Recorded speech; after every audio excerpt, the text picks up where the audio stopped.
সেই জায়গাটা লাল হয়ে যেতে পারে, ব্যথা হতে পারে এবং শেষ পর্যন্ত সেই জায়গায় নেক্রোসিস মানে সেই জায়গাটা একটা হালকা পচনের মতো এটা ধরতে পারে। কিন্তু আবারও বলছি, চিতি সাপের ক্ষেত্রে কিন্তু এরকম যেমন দাগও থাকতে পারে না, মানে দাগ নাও থাকতে পারে, তেমনি কিন্তু ওই জায়গায় ফুলে যাওয়া, ব্যথা হওয়া, সেই জায়গায় পচন ধরা বা সেই জায়গায় ফোস্কা পড়া এগুলো কিন্তু নাও থাকতে পারে। কিন্তু যদি কোবরাস মানে হচ্ছে কেউটো বা গোখরো বা চন্দ্রবোরা বা হচ্ছে সসকেল্ড ভাইপার কামড়ায়, তাহলে অবশ্যই কিন্তু এই জিনিসগুলো যেখানে কামড়েছে সেখানে দেখা যায়, সেই জায়গাটা ফুলে যায়, সেই জায়গায় ব্যথা হয়, সেই জায়গা লাল হয়ে যায়, কিছুদিন আরো রাখলে সেখানে ফোস্কা পড়ে, তারপরে হচ্ছে যে উপরে স্কিন গুলো একটা নেক্রোসিস মানে পচে যাওয়ার মতো ভাব তৈরি হয়ে থাকে। এবং এই ফোলাটা ধীরে ধীরে যদি ফুলে থাকে তাহলে ধীরে ধীরে এই ফোলাটা বাড়তে থাকে, অর্থাৎ হাতের নিচ দিক থেকে উপরের দিকে উঠতে থাকে বা যেখানে কামড়েছে সেখান থেকে ওপর এবং নিচে দুই দিকে সেটা বাড়তে থাকে। একমাত্র ব্যতিক্রম চিতি সাপ, যার ক্ষেত্রে এটা কিন্তু কোনো লক্ষণ পাওয়া যায় না।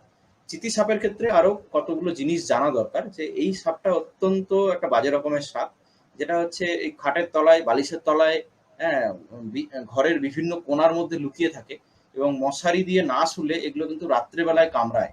এবং যেহেতু কামড়ের দাগ থাকে না এবং কামড়ানোর সময় রোগীর ঘুম নাও ভাঙতে পারে, বিষ শরীরে ঢুকে যায়। সাধারণভাবে ধরুন রাত্রি 2-3টার দিকে কামড়েছে, তাহলে সকাল 6টাতেই যখন রোগী জাগে তখনই তার শ্বাসকষ্ট শুরু হয়। হ্যাঁ, স্নায়ু অবশ করে দেওয়ার জন্য শ্বাসকষ্ট শুরু হয়। হ্যাঁ, এবং সাধারণভাবে এটা মনে হয় যে তার একটা হার্ট ফেলিওর হলো বা একটা অ্যাজমা হলো বা সিওপিডি হলো, যেহেতু ভোরবেলায় শ্বাসকষ্ট হচ্ছে। কিন্তু বাস্তবে সেটা সাপে কামড়ানো, এবং যেহেতু সাপে কামড়ানো কোনো দাগ থাকে না, কোনো ব্যথা ফোলাও নাও থাকতে পারে, সেই জন্য এই সাপটি অনেক ক্ষেত্রেই এটা মাথায় যদি না রাখা হয় তাহলে এই সাপের কামড়টা বাদ চলে যেতে পারে। সুতরাং ভোরবেলায় শ্বাসকষ্টের একটা কারণ কিন্তু চিতি সাপ কামড়ানো হতে পারে। আমরা আগেও বলেছি কেউটে গোখরে কামড়ানো সাধারণভাবে ওখানে ফুলে যায় বা ব্যথা হয়, এগুলো আমরা পেয়ে থাকি আর কি। তো এবার হচ্ছে যে নিউরোটক্সিক সাপে কামড়ালে আমরা কি কি পাই। প্রথম যে জায়গায় আমরা ফুলে যাওয়া, ব্যথা হওয়া, দাগ থাকা এগুলো বললাম, ব্যতিক্রম চিতি সাপ। এরপরে যেটা হতে পারে, পেটে ব্যথা হতে পারে বা বমি ভাব আসতে পারে। তো পেটে ব্যথা, বমি ভাব এটাও কিন্তু সাপে বিষক্রিয়ার একটা উপসর্গ হতে পারে। তারপরে কি আসবে না, তারপরে হচ্ছে পেশেন্টের একটা ঝিমিয়ে যাওয়ার মতো ঘটনা ঘটতে পারে, চোখের পাতা পড়ে যাবে এবং পেশেন্ট চাইলেও কিন্তু চোখ মেলে বেশিক্ষণ তাকাতে পারবে না। তারপরে তার ঢোক গিলতে অসুবিধা হবে, জল খেতে অসুবিধা হবে বা খাবারের ঢোক গিলতে অসুবিধা হবে, এবং কথাটাও কিছু ক্ষেত্রে জড়িয়ে যেতে পারে। মানে প্রথমে চোখের পাতা, তারপরে গলার মাসেলগুলো ধীরে ধীরে প্যারালাইসিস হতে থাকে, এবং তার মাধ্যমে হচ্ছে দেখা যায় যে ঢোক গিলতে পারছে না, জল খেতে পারছে না এবং কথা জড়িয়ে যাচ্ছে, এবং সর্বশেষ তার নিচে যখন নামে তখন হচ্ছে এই রেসপিরেটরি মাসেল গুলো যখন প্যারালাইসিস শুরু হয় তখন তার শ্বাসকষ্ট শুরু হয়। হ্যাঁ, এবং সে এক নিঃশ্বাসে একটু প্রথম শ্বাসকষ্ট যখন প্রথম শুরু হচ্ছে তখন একটু পরিশ্রম, একটু হাঁটাচলা করতে গিয়ে হাঁপিয়ে যায়, এবং সর্বশেষে একদম তার বসে থাকা অবস্থাতেই প্রচন্ড হাঁপানি শুরু হয়। এবার আমরা চলে আসি হেমোটক্সিক স্নেক বাইট, অর্থাৎ আমাদের চন্দ্রবড়া সাপ বা এইরকম কোনো সাপ কামড়ালে তার কি কি বিষক্রিয়ার লক্ষণ দেখতে পাওয়া যায়। হিমোটক্সিক সাপ বা চন্দ্রবড়া সাপ কামড়ালে কিন্তু অবশ্যভাবেই যে জায়গায় কামড়ায় সেই জায়গাতে দুটো দাগ থাকে, ব্যথা হয়, ফুলে যায়, লাল হয়ে যায় কোনো কোনো ক্ষেত্রে, সেই জায়গাতে কিছু কিছু ক্ষেত্রে একটু রক্তক্ষরণও দেখা যেতে পারে, এবং কিছুদিন পরে সেখানে ফোস্কা পড়ে এবং তারও পরবর্তীকালে সেখানে নেক্রোসিস বা পচন ধরার মতো একটা ঘটনা ঘটতে থাকে, এবং এই ফোলাটা ধীরে ধীরে আগের মতো বললাম যে ওপরে বা নিচের দিকে এটা বিস্তার হতে থাকে। এর সাথে সাথে পেশেন্টে যেহেতু এটা রক্তের উপর কাজ করে, তো এটা রক্তকে ভেঙে দেয় শরীরের মধ্যে, মানে রেড ব্লাড সেল মানে হচ্ছে লোহিত রক্তকণিকাগুলিকে ভেঙে দেয় এবং রক্তকে জমাট বাঁধতে দেয় না। সেই জন্য শরীরের ভিতরে হিমোলাইসিস হয়। এই হিমোলাইসিস হওয়ার জন্য সেখান থেকে প্রচুর পরিমাণে হিমোগ্লোবিন রক্তে বেরিয়ে যায় এবং সেটা কিডনিকে গিয়ে ড্যামেজ করে। এছাড়া কিডনিকে ড্যামেজ করার আরো কিছু প্রক্রিয়া রয়েছে। তো সেই জন্য পেশেন্টের ইউরিন কম হতে থাকে, পেশেন্টের মূত্র কম হতে থাকে, এবং তার সাথে রক্তক্ষরণ শরীরের বিভিন্ন জায়গা দিয়ে দেখা যেতে পারে। যেমন ইউরিনের সঙ্গে রক্ত বেরোতে পারে, হাঁচি কাশির সঙ্গে রক্ত বেরোতে পারে, যে জায়গায় সাপে কামড়াচ্ছে সেই জায়গা থেকে আবার অতিরিক্ত রক্তক্ষরণ হওয়ার সম্ভাবনা দেখতে পাওয়া যায়। হ্যাঁ, এবং আরো বিভিন্ন জায়গা দিয়ে পেশেন্টের স্পন্টেনিয়াস মানে স্বতঃস্ফূর্তভাবে রক্তক্ষরণ হতে পারে, এবং তার সাথে সাথে ইউরিন কমতে থাকে। ইউরিন কমতে থাকার জন্য মানে বোঝাই যাচ্ছে কিডনি গন্ডগোল হওয়ার জন্য ইউরিনটা হয় না, এবং শরীর ধীরে ধীরে ফুলতে থাকে শরীরে অতিরিক্ত জল জমার জন্য। তো এটা হয়ে গেল আমাদের হিমোটক্সিক স্নেক বাইট, মানে রক্তকে ভেঙে দেয়, এরকম সাপে কামড়ানোর বিষক্রিয়ার লক্ষণ। তার সাথে সাথে অবশ্যই পেটে ব্যথা এবং বমি। তাহলে দেখা যাচ্ছে, আমি আবার রিক্যাপ করে নিই, কোনো একজন রোগী যদি আপনার কাছে এসেছে, যে বলেছে তাকে সাপে কামড়েছে বলে সে দাবি করেছে, বা সাপের আশেপাশ দিয়ে এসে গেছে, তাহলে প্রথম তাকে চিহ্নিত করতে হবে তাকে আদৌ সাপে কামড়েছে কিনা। এবার তাকে তার সারা শরীরে দেখতে হবে, মোটামুটি তিনি যেখানে ব্যথা বলছেন বা তিনি যেখানে দেখাচ্ছেন সেই জায়গায় ভালো করে দেখতে হবে সেখানে দুটো স্পষ্টত দাগ আছে কিনা, এবং সেই দাগের আশেপাশে ফোলা, ব্যথা, লাল হয়ে যাওয়া ইত্যাদি আছে কিনা আর কি। যদি এটা থাকে তাহলে নিশ্চিত যে তাকে সাপে কামড়েছে। চিতি সাপের ক্ষেত্রে এই দাগ আগেও দেখতে পাওয়া যায় না বলে আমরা বলেছি। এবার এই দাগ নেই এবং তাহলে কিন্তু তাকে আমাকে ভালো করে এক্সামিনেশন করে দেখতে হবে যে তার বিষক্রিয়ার কোনো লক্ষণ আছে কিনা। নিউরোটক্সিক সাপই হোক বা হেমাটোটক্সিক সাপই হোক, কোনোরূপ সাপের কোনো বিষক্রিয়ার লক্ষণ তার কিন্তু আছে কিনা। যা লক্ষণগুলো আমরা আগেও বলেছি, যে তার চোখের পাতা পড়ে যাবে। তাহলে নিউরোটক্সিক স্নাপের এক্সামিনেশন আপনি কি করে করবেন? পেটে ব্যথা বা বমি আছে কিনা জিজ্ঞেস করবেন। যে জায়গায় কামড়েছে সেই জায়গা তো দেখলেনই আপনি। হ্যাঁ, তো এবার হচ্ছে যে পেটে ব্যথা বা বমি, আচ্ছা, সাপে কামড়ানোর ফলে সেই জায়গায় যদি একটু ফুলে যায় বা ব্যথা হয়, তাহলে কিন্তু মোটামুটি ধরেই নেওয়া যায় যে পেশেন্টের অন্তত কিছু বিষক্রিয়া দেখা গিয়েছে। এই ক্ষেত্রে অ্যান্টি স্নেক ভেনম বেশিরভাগ ক্ষেত্রে কিন্তু দরকার হয়ে পড়ে, সাধারণভাবে বলছি। আচ্ছা, এর বাইরে মানে ফুলে যাওয়া, ব্যথা হওয়া, এটা মানে কিন্তু বিষক্রিয়া হয়েছে বলেই ধরে নেওয়া যেতে পারে আর কি। এরপরে হচ্ছে যে ফুলে ব্যথা হয়েছে ধরে নিলাম, তার সঙ্গে সঙ্গে আরো কি কি জিনিস দেখতে হবে, যে পেটে ব্যথা বা বমি আছে কিনা। এটা উভয় ধরনের সাপের ক্ষেত্রেই প্রযোজ্য, মানে নিউরোটক্সিক হোক বা হেমাটোটক্সিক হোক। অনেক ক্ষেত্রে পেটে ব্যথা বা বমিটাই হচ্ছে প্রেজেন্টেশন থাকে। তাহলে পেটে ব্যথা বমি বাদ দিলে আর কি থাকবে? নিউরোটক্সিক সাপের ক্ষেত্রে স্নায়ুর উপর ক্রিয়া করে সাপের ক্ষেত্রে কিন্তু পেশেন্ট ঝিমিয়ে যাবে, পেশেন্ট নেতিয়ে যাবে, পেশেন্টের চোখের পাতা পড়ে যাবে, এবং পেশেন্টের কিন্তু তার পরবর্তী ক্ষেত্রে ঢোক গিলতে পারবে না, জল খেতে পারবে না, কথাবার্তাও একটু জড়িয়ে যেতে পারে, এবং সর্বশেষে শ্বাসকষ্ট শুরু হবে। হ্যাঁ, এইগুলো হচ্ছে লক্ষণ। তাহলে আপনি টেস্ট করবেন কি? আপনাকে তো আগেই ধরতে হবে। তাহলে এক্ষেত্রে দেখতে হবে যে তার চোখের পাতা পড়ে যাচ্ছে কিনা, ড্যাব ড্যাব করে চোখ খুলে সে তাকিয়ে থাকতে পারছে না কিনা, এরকম করে সে তাকিয়ে থাকতে পারছে কিনা, অথবা তার হাতে পায়ে কোনো দুর্বলতা আসছে কিনা, জল খেতে গিয়ে কোনো অসুবিধা হচ্ছে কিনা, বা এইটা হচ্ছে প্রোনেটার ডিপ টেস্ট বলে, মানে দুটো হাত, একটা হাতে আমি দেখাচ্ছি, একটা হাতকে এইরকম করে ধরে রাখা, অন্য হাতটাও এইভাবে ধরে রাখা। দুটো হাতকে এরকম করে ধরে রাখলে যদি কোনো উইকনেস থাকে, তার কোনো দুর্বলতা থাকে, তাহলে প্রোনেটার ড্রিপ মানে হাতটা এইরকম হয়ে যাবে, ধীরে ধীরে হাতটা এইরকম জায়গায় চলে আসবে আর কি। এটাকে প্রোনেটার ড্রিপ, এটা আপনি করবেন। হ্যাঁ, এটা 15-20 সেকেন্ড হাতটা এইভাবে রাখলেই বোঝা যাবে। এছাড়া অবশ্যই সিঙ্গেল ব্রেথ কাউন্ট, মানে এরকম বুক ভরে নিঃশ্বাস নিয়ে 1 2 3 4 5 6 7 8 9 10 এরকম করে করে টানা গুনতে হবে। যদি এটা 20 অব্দিও না গুনতে পারে, মানে এক নিঃশ্বাসে যদি 20 অব্দি না গুনতে পারে, তার মানে কিন্তু নিউরোটক্সিক স্নেক বাইট, মানে তার বিষক্রিয়া আছে। অনেক ক্ষেত্রে কেবলমাত্র এই টেস্টটি করেই ধরতে পাওয়া যায়, অর্থাৎ তার চোখের পাতাও পড়েনি, তার কোনো শ্বাসকষ্ট নেই, ঢোক গিলতেও সমস্যা হচ্ছে না, হ্যাঁ, কিন্তু এক নিঃশ্বাসে সে 1 থেকে 20 অব্দি গুনতে পারছে না, তাহলেও কিন্তু ধরে নিতে হবে তার নিউরোটক্সিক স্নেক বাইটের, মানে তার ক্ষেত্রে বিষক্রিয়া রয়েছে এবং ওষুধ দিতে হবে। তাহলে এটা হলো নিউরোটক্সিক। হেমাটোটক্সিসিটি বোঝার জন্য কি করবেন? ওই আগেও বললাম, যেখানে কামড়েছে সেখানে ব্যথা, ফুলে গেছে এবং ব্যথা ফোলাটা ধীরে ধীরে বাড়ছে কিনা, এছাড়া তার শরীরের বিভিন্ন স্থান থেকে রক্তক্ষরণ হচ্ছে কিনা, বা তার ইউরিনের সঙ্গে ব্লাড আসছে কিনা, বা তার ইউরিন বা মূত্র কমে গেছে কিনা, এগুলো যদি কিছু থাকে তাহলে অবশ্যই কিন্তু তার বিষক্রিয়ার লক্ষণ আছে। এর বাইরে তখনই কি আপনি ছেড়ে দেবেন? ওইখানে যেমন আপনাকে সিঙ্গেল ব্রেথ কাউন্ট করতে হয়েছে, এখানে আপনাকে আরেকটা টেস্ট করতে হবে, সেটাকে বলা হয় WBCT, whole blood coagulation time. তো পুরো পেশেন্টের শিরা থেকে, ভেন থেকে 5 ml ব্লাড, 5 ml রক্ত টানতে হবে, টেনে একটা কাঁচের টেস্ট টিউবে সেটাকে রাখতে হবে, তারপরে সেটাকে না নাড়িয়ে একটা স্থিরভাবে কোথাও একটা রেখে দিতে হবে, এবং প্রতি 5 মিনিট অন্তর তাকে একটু করে নাড়িয়ে দেখতে হবে যে সেটা জমাট বেঁধেছে কিনা। এটা 20 মিনিটের মধ্যে, সিঙ্গেল ব্রেথ কাউন্টও যেমন 20 ছিল, এক নিঃশ্বাসে 20, এখানেও 20, তাহলে 20 মিনিটের মধ্যে এটা কিন্তু জমাট বেঁধে যাওয়ার কথা। যদি জমাট না বাঁধে তাহলে আপনি আবার ওই WBCT টেস্ট করবেন 6 ঘন্টা পরে। যদি সেটাও জমাট বেঁধে যায়, সরি আমি ভুল বললাম, যদি জমাট বাঁধে তাহলে আবার 6 ঘন্টা পরে টেস্ট করবেন, তারপর যদি জমাট বাঁধে তারপর আরো একটা 6 ঘন্টা পরে টেস্ট করবেন।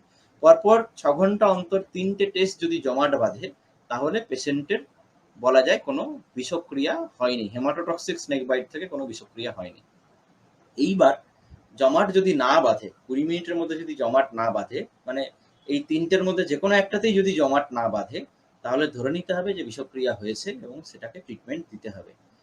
তাহলে আবার আমরা বলছি যে সাপে কাটা রোগী আসলে আপনি কি করবেন? প্রথমে দেখবেন যে বিষধর সাপ কিনা, ফোলা ব্যথা আছে কিনা।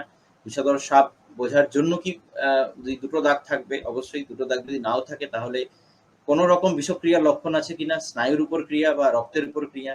স্নায়ুর উপর ক্রিয়া বোঝার জন্য পেশেন্টের চোখের পাতা পড়ে যাচ্ছে কিনা, গলায় ঢোক গিলতে পারছে না, জল খেতে পারছে না, বা কথা বলাগুলো জড়িয়ে যাচ্ছে এবং শ্বাসকষ্ট হচ্ছে কিনা। এর সঙ্গে আপনাকে অ্যাক্টিভলি টেস্ট করে দেখতে হবে, এই প্রোনেটেড ড্রিপ টেস্ট, এবং হচ্ছে সিঙ্গেল ব্রেথ কাউন্ট, অর্থাৎ এক নিঃশ্বাসে 1 থেকে 20 অব্দি গুনতে পারছে কিনা। হেমাটোটক্সিক স্নেক বাইটের ক্ষেত্রে পেটে ব্যথা বমি তো রয়েছে, সেটা পেটে ব্যথা বমিটা 2 ক্ষেত্রেই প্রযোজ্য। পেটে ব্যথা বমি আছে কিনা। হেমাটোটক্সিক স্নেক বাইটের ক্ষেত্রে একই রকম, যে জায়গায় কামড়েছে সে জায়গায় ফুলে গেছে কিনা, ব্যথা আছে কিনা এবং সেটা ধীরে ধীরে প্রসারিত হচ্ছে কিনা, হ্যাঁ, সেখানে ফোস্কা পড়ছে কিনা, ইত্যাদি ইত্যাদি। এবং তার সাথে সাথে হচ্ছে রক্তক্ষরণ স্বাভাবিকভাবে বিভিন্ন জায়গা থেকে ব্লিডিং হচ্ছে কিনা, বা রক্ত আমাদের মূত্র বা ইউরিন বন্ধ হয়ে গেছে কিনা। এর বাইরে হচ্ছে WBCT, whole blood coagulation time করতে হবে, 5 ml রক্ত নিতে হবে, টেস্ট টিউবে রাখতে হবে, না নাড়িয়ে রেখে দিতে হবে, প্রতি 5 মিনিট অন্তর একটু করে নাড়াতে হবে। যদি জমাট বাঁধার প্রক্রিয়াটা শুরু হয়ে যায় তাহলেই কিন্তু নিশ্চিন্ত। এই জমাট বাঁধার পুরোটাই জমাট বাঁধতে হবে না, জমাট বাঁধার প্রক্রিয়াটা শুরু হয়ে গেলেই হবে। তাহলে প্রতি 5 মিনিটের অন্তর একটু করে নাড়িয়ে দেখতে হবে যেটা জমাট বেঁধেছে কিনা। হ্যাঁ, যদি দেখা যায় যে জমাট বেঁধে গেছে তাহলে আবার 6 ঘন্টা পরে টেস্ট করবেন। তারপর যদি দেখা গেছে যে জমাট বেঁধে গেছে তারপর আরো 6 ঘন্টা পরে টেস্ট করবেন। তার মধ্যে যদি বিষক্রিয়া কোনো লক্ষণ না থাকে এবং জমাট পরপর 6 ঘন্টা অন্তর জমাট বেঁধে যায় WBCT, তাহলেই হেমাটোটক্সিক স্নেক বাইট থেকে কোনো বিষক্রিয়া নেই। কিন্তু যে কোনো সাপে কাটা রোগীকেই আমরা বলি যে 24 থেকে 48 ঘন্টা অবজারভেশনে রাখতে হবে। হ্যাঁ, মানে যেহেতু অনেক ক্ষেত্রে ডিলেইড এনভায়রনমেন্ট হয়, মানে পরবর্তীকালে বিষক্রিয়া দেখা যায়, তাই জন্য অন্তত 24 ঘন্টা এবং সম্ভব হলে 48 ঘন্টা রোগীকে রেখে তবেই বাড়ি ছাড়ার কথা ভাবা হয়, যদি স্নেক ভেনম মানে অ্যান্টি স্নেক ভেনম না দেওয়া হয়। এইবার আপনি বুঝলেন যে এটা কোনো এক সাপে কামড়েছে এবং বিষধর সাপই এক্ষেত্রে কামড়েছে। তাহলে আপনি কি করবেন? প্রথমে আমরা বলি হচ্ছে যে রিঅ্যাসিওরেন্স। পেশেন্ট কিন্তু যথেষ্ট আতঙ্কিত থাকে, আশঙ্কাগ্রস্ত থাকে যে তার কি হবে, তার জীবনহানি হবে, তার সংশয় হবে। সুতরাং এবং একটা ধারণা আছে যে রক্তটা মাথায় উঠে যাবে, বিষ মাথায় উঠে যাওয়া। বিষ মাথায় উঠে যাওয়ার কিন্তু কোনো ব্যাপার নেই। বিষটা রক্তের মধ্যে মেশানিয়ে ব্যাপার। মাথায় উঠে যাওয়া, পায়ে নেমে যাওয়া ইত্যাদি কোনো ধারণাগুলো ভ্রান্ত ধারণা। যাই হোক, কিন্তু পেশেন্টকে আশ্বাস দিতে হবে যে সাপের বিষে যথেষ্ট ওষুধ রয়েছে, চিন্তার কোনো কারণ নেই। গভর্নমেন্ট হাসপাতালে গেলেই এই ওষুধ ফ্রিতে পাওয়া যায় এবং এক্ষেত্রে ট্রিটমেন্ট, যথাযথ ট্রিটমেন্ট করলে এই রোগের প্রতিকার মেলে। তাহলে যথেষ্ট পরিমাণে রিঅ্যাসুরেন্স করা কিন্তু চিকিৎসক হিসাবে, তাকে আশ্বস্ত করা, তাকে ভরসা দেওয়া কিন্তু চিকিৎসক হিসাবে আমাদের প্রত্যেকের দায়িত্ব। তাহলে এইটা প্রথম আমাদের করণীয় কাজ। দ্বিতীয়ত হচ্ছে আমাদের উন্ড কেয়ার, মানে যে জায়গায় কামড়েছে সে জায়গায় আমরা কি কি কেয়ার দেব, সেইখানে আমাদের রেকমেন্ডেশন হচ্ছে একটু হালকা সাবান দিয়ে একটা রানিং ট্যাপ ওয়াটারে, হ্যাঁ, তার হাতটা বা পাটা মানে যেখানে কামড়েছে সেই জায়গাটাকে ধুয়ে দেওয়া। কিন্তু সাবান দিয়ে ঘষার সময় সেটাকে জোরে ঘষা যাবে না, সেটাকে খুবই হালকা করে আলতো করে ঘষতে হবে যাতে সেই জায়গাটা বেশি ডলাডলি বা ঘষাঘষি না হয়। এবং জল দিয়ে ধোয়ার সময়ও সেখানে ঘষাঘষির দরকার নেই আলাদা করে। এর কারণ হচ্ছে যদি বিষক্রিয়ার লক্ষণ থাকে তাহলে আমরা চেষ্টা করি সাধারণভাবে সেই জায়গাটাকে বেশি না ঘষার, যতক্ষণ না সে সাপের বিষের যে ওষুধ অ্যান্টি স্নেক ভেনম সে পাচ্ছে। অ্যান্টি স্নেক ভেনম পাওয়ার পরে সেই উনটাকে নিয়ে আমরা একটা ভালো মতো ঘষাঘষি নাড়ানাড়ি করতে পারি। যতক্ষণ না অ্যান্টি স্নেক ভেনম পাচ্ছে ততক্ষণ আমরা যতই তার ক্ষত নিয়ে যতই আমরা ঘষাঘষি নাড়ানাড়ি করবো তত বিষটা ছড়িয়ে যাওয়ার সম্ভাবনা থাকবে। সেই জন্য যেটুকু প্রয়োজন হালকা সাবান দিয়ে হালকা করে ঘষা এবং রানিং ট্যাপ ওয়াটারে রাখা, সেইটুকুই মাত্র করা দরকার রয়েছে। তার বেশি ঘষাঘষি সাবান দেওয়ার সময়, জল দিয়ে ধোয়ার সময় কোনো সময়ই করার দরকার নেই। এবং প্রসঙ্গত উল্লেখযোগ্য, এই জায়গায় সাবান এবং জল ব্যতীত আপনারা নর্মাল স্যালাইন যদি থাকে, স্টেরাইল নর্মাল স্যালাইন, তাহলে সেটা দিয়েও ধুতে পারলে সবচেয়ে ভালো হয়। নর্মাল স্যালাইন যদি না থাকে তাহলে রানিং ট্যাপ ওয়াটারে ধোবেন। এর বাইরে এই নর্মাল স্যালাইন, ট্যাপ ওয়াটার, সাবান, এর বাইরে কিন্তু বিটাডিন, স্পিরিট, ক্লোরহেক্সিডিন, বর্তমান যুগের হচ্ছে ওই আপনার হ্যান্ড স্যানিটাইজার, এগুলো কোনো কিছু কিন্তু সাপে কামড়ানো যে ক্ষত সেইখানে দেবেন না। কারণ এগুলো প্রত্যেকটারই একটা করসিভ এফেক্ট আছে। একেকটা ক্ষত আলাদা রকম। কোনো ক্ষততে এগুলো দিতে হতে পারে, কিন্তু সাপের বিষের ক্ষততে কিন্তু এগুলো দেবেন না। এগুলোর একটা করসিভ এফেক্ট আছে এবং সেটা জায়গাটাকে আরো করোড করে দেওয়ার জন্য, জায়গাটাকে আরো একটু ক্ষত করে দেওয়ার জন্য সেই সাপের বিষ ছড়িয়ে দেওয়ার একটা সম্ভাবনা থাকে। তবে কেবলমাত্র সাবান এবং সেটাও হালকাভাবে ঘষা, রানিং ট্যাপ ওয়াটারে ধোয়া বা নর্মাল স্যালাইন দিয়ে ধোয়া। এইটা হয়ে গেল আমাদের হচ্ছে যে উন্ড কেয়ার। এবার যদি ব্লিডিং উন্ড থাকে, মানে রক্তক্ষরণ হচ্ছে, তাহলে কি করবেন? তাহলে প্রেসার ব্যান্ডেজ খুব আলতো করে দেবেন, যেইটুকু প্রেসার দিলে তার রক্তক্ষরণ বন্ধ হয়। তাহলে সেক্ষেত্রে প্রেসার ব্যান্ডেজ দিয়ে রক্ত বন্ধ করা হবে। তারপরে রোগী যথাস্থানে গিয়ে অ্যান্টি স্নেক ভেনম পাবে। তারপরে হচ্ছে তাকে আবার উন্ডটা খুলে তারপরে তার ড্রেসিং করা, স্টিচ দেওয়া, সেলাই দেওয়া, যা যা লাগে তখন সেই অবস্থায় করণীয় আর কি। কিন্তু প্রথম যখন পেশেন্ট অ্যান্টি স্নেক ভেনম পায়নি এবং রক্তক্ষরণ অল্প অল্প করে হচ্ছে, তাহলে স্বাভাবিকভাবে সেই জায়গায় প্রেসার ব্যান্ডেজ দিলেই হয়ে যাওয়ার কথা। স্বাভাবিকভাবে সাপে কামড়াতে কিন্তু আর্টারিতে ইঞ্জুরি হয় না, সুতরাং ফিনকি দিয়ে রক্ত বেরোনোর সম্ভাবনা সেই অর্থে থাকে না। যদি কোনো ক্ষেত্রে ফিনকি দিয়ে রক্ত বেরোয়, তাহলে অবশ্যই সেক্ষেত্রে আগে আর্টারিটাকে লাইগেট করতে হবে, মানে আর্টারিটাকে কোনো একটা সুতো দিয়ে বাঁধতে হবে, না হলে পেশেন্টের জীবনহানি হবে, কারণ সেক্ষেত্রে সেটাই প্রায়োরিটি। কিন্তু সাধারণভাবে আর্টারি মানে ধমনীতে ক্ষত হয় না, যেটুকু বেরোয় ওই রক্ত গল গল করে রক্ত বেরোতে থাকে, সেটা একটা ভালো করে গজ চাপা দিয়ে ভালো করে প্রেসার ব্যান্ডেজ দিলেই কিন্তু বন্ধ হয়ে যাবে। ততটুকুই প্রেসার দিবেন যতটুকু প্রেসার দিলে রক্তটা বন্ধ হয়, তার চেয়ে বেশি প্রেসার দেওয়ার দরকার নেই। এটা হচ্ছে ক্ষতর ক্ষেত্রে আমরা বলছি, এবং তার সঙ্গে অবশ্যই সাপের বিষে বিভিন্ন রকম জীবাণু যেহেতু থাকে, সেই জন্য টিটেনাস টক্সয়েড আপনারা একটা, যদি 10 বছরের মধ্যে না নেওয়া থাকে তাহলে টিটেনাস টক্সয়েড দেবেন। যদি 10 বছরের মধ্যে টিটেনাস টক্সয়েড দেওয়া থাকে তাহলে নেওয়ার কোনো দরকার নেই। একটা টিটেনাস টক্সয়েডের ভ্যালিডিটি হচ্ছে 10 বছর, এটা আপনাদের জ্ঞাতার্থে জানানো হলো। এরপরে হচ্ছে সেকেন্ড হচ্ছে যে ইমমোবিলাইজ করা, মানে যে হাতে বা যে পায়ে বা শরীরের যে অংশে সাপে কামড়েছে সেই জায়গাটিকে কিন্তু নাড়ানো চাড়ানো যাবে না। তাহলে যদি পায়ে কাটে তাহলে রোগীকে হচ্ছে মানে ক্যারি করে আনতে হবে, তুলে আনতে হবে, রোগীকে স্ট্রেচারে শুইয়ে তুলে আনতে হবে, যাতে সে, এবং বলতে হবে তার পাটা যথাসম্ভব সে কম নাড়াবে, ঠিক আছে? তাহলে এইটা কিন্তু মাথায় রাখবেন। হাতে যদি কামড়ায় তাহলে যথাসম্ভব সেই হাতটিকে স্থির করে রাখতে হবে। শরীরে অন্য কোনো অংশে কামড়ালে সেটাকেও যথাসম্ভব স্থির করে রাখার চেষ্টা করতে হবে। তাহলে এইটা হচ্ছে কিন্তু ইমমোবিলাইজ করা। অবশ্যই এক্ষেত্রে প্লাস্টার প্রশ্ন নেই, কিন্তু যতটা সম্ভব রোগীকেই বলতে হবে সে তার পাটা কম নাড়াবে বা হাতটা কম নাড়াবে। এবং রোগী যদি পায়ে কামড়ায় রোগীকে হাঁটানো যাবে না, রোগীকে ক্যারি করে আনতে হবে। হাতে কামড়ালেও আমরা বলি ক্যারি করে আনা, কারণ হাতে পায়ে যেখানে কামড়াক না কেন আমরা ক্যারি করেই আনতে বলি, কারণ একটা স্ট্রেচারে করে বা ট্রলি করে, তাতে তার শরীরে নড়াচড়া সবচেয়ে কম হয়। এরপরে হচ্ছে যে আপনাদের টুনিকেট নিয়ে একটা আমরা বলবো, টুনিকেট বা কোনো গামছার বাঁধন বা দড়ির বাঁধন বা কোনো গার্ডার বা প্লাস্টিকের বাঁধন, কোনো রকম বাঁধন আপনারা কিন্তু সাপে কাটা রোগীর ক্ষেত্রে দেবেন না, এগুলো দিয়ে কোনো লাভ হয় না। সাপে কাটা রোগীর ক্ষেত্রে কোনোরূপ বাঁধন দেবেন না। কিন্তু এখানে একটা কিন্তু আছে, যদি অলরেডি আপনার কাছে মানে আপনার কাছে বাঁধন নিয়েই আসে, মানে গ্রাম যেখানে কামড়েছে সেখানেই লোকে বাঁধন দিয়ে দিয়েছে, তাহলে দুম করে সেই বাঁধনটি খুলবেন না। বাঁধনটি খুব ধীরে ধীরে হালকা হালকা করে খুলতে হয়, কারণ একবারে পুরো বাঁধনটা খুলে দিলে দ্রুত অনেকটা বিষ শরীরে ঢুকে যাওয়ার সম্ভাবনা থাকে। তাহলে আবারও বলি, আপনার কাছে রোগী এসছে, সাপে কাটা রোগী, বুঝেছেন বিষক্রিয়া আছে, কিন্তু কোনো বাঁধন কেউ দেয়নি, আপনিও বাঁধন দিতে যাবেন না, বাঁধন দিলে কোনো লাভ হয় না। কিন্তু তারা বাঁধন দিয়েই নিয়ে এসেছে, তাহলে সেই বাঁধনটিকে ধীরে ধীরে অল্প অল্প করে আলগা করতে করতে খুলবেন, একেবারেই পুরোটা খুলবেন না। তাহলে এটা হচ্ছে আপনাদের মাথায় রাখতে হবে। এরপরে হচ্ছে যে উন্ড কেয়ার হয়ে গেল। এইবারে বিষক্রিয়ার, যেহেতু সাপের কামড়ে বেশ কিছু জীবাণুও থাকে, সেই জন্য অ্যান্টিবায়োটিক একটা আপনাদের দিতে হবে। সেটা কোয়ামক্সিক্ল্যাভ হতে পারে, অ্যাজিথ্রোমাইসিন হতে পারে, ক্লারিথ্রোমাইসিন হতে পারে, যেগুলো হচ্ছে স্কিনের ক্ষেত্রে বিশেষভাবে কার্যকরী। সেই জাতীয় অ্যান্টিবায়োটিক আপনারা চুজ করে প্রথম ডোজটা আপনারা যথাপযুক্ত টেস্ট করে বা ট্যাবলেট হিসাবে দিয়ে দিতে পারেন। এরপরে বিষক্রিয়া যদি থাকে তাহলে হচ্ছে রোগীকে অ্যান্টি স্নেক ভেনম দিতে হয়। সাধারণভাবে হিমোটক্সিক, নিউরোটক্সিক দুই ধরনের সাপের ক্ষেত্রেই আমরা 10 vial AVS, 10 vial anti snake venom আমরা দিয়ে শুরু করি। এটা আপনারা প্রাইভেটে যেহেতু কিনতে পারবেন না, এটা আলাদা করে আপনারা চালানোর চেষ্টা করবেন না, তবু আপনাদের জানানোর জন্য বলা হচ্ছে। এটা 100 ml এনএসএ দিয়ে চালানো হয়। 100 ml NSA 10 vial anti snake venom dissolved করে এটা ইন্ট্রাভেনাস খুব ধীরে ধীরে চালানো হয়, মোটামুটি 1 ঘন্টার মধ্যে চালানো হয়।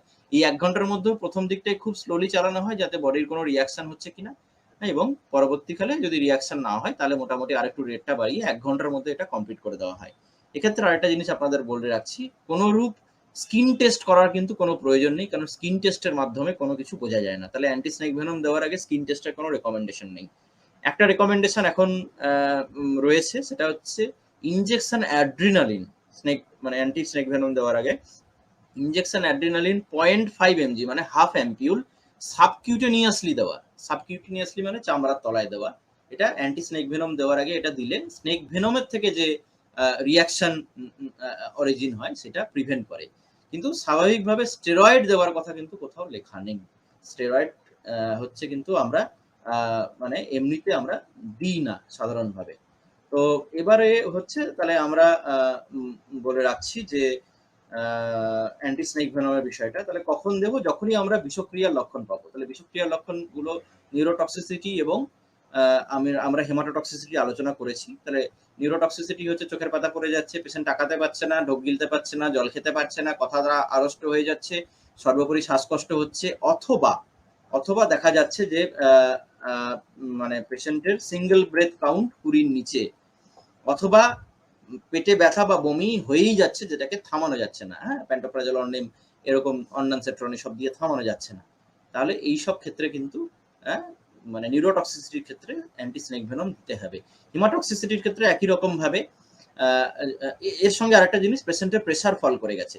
পেশেন্টের প্রেসার ফল স্নেক বাইটের ক্ষেত্রে এই কারণেই করে যেহেতু একসাথে অনেকটা বিষ শরীরে ঢোকে, সেই বিষক্রিয়ার ফলেই প্রেসার কমে যায়। তাহলে এই ক্ষেত্রে যদি প্রেসার ফল করে যায় তাহলে কিন্তু একটি অ্যান্টি স্নেক ভেনম দিতে হবে।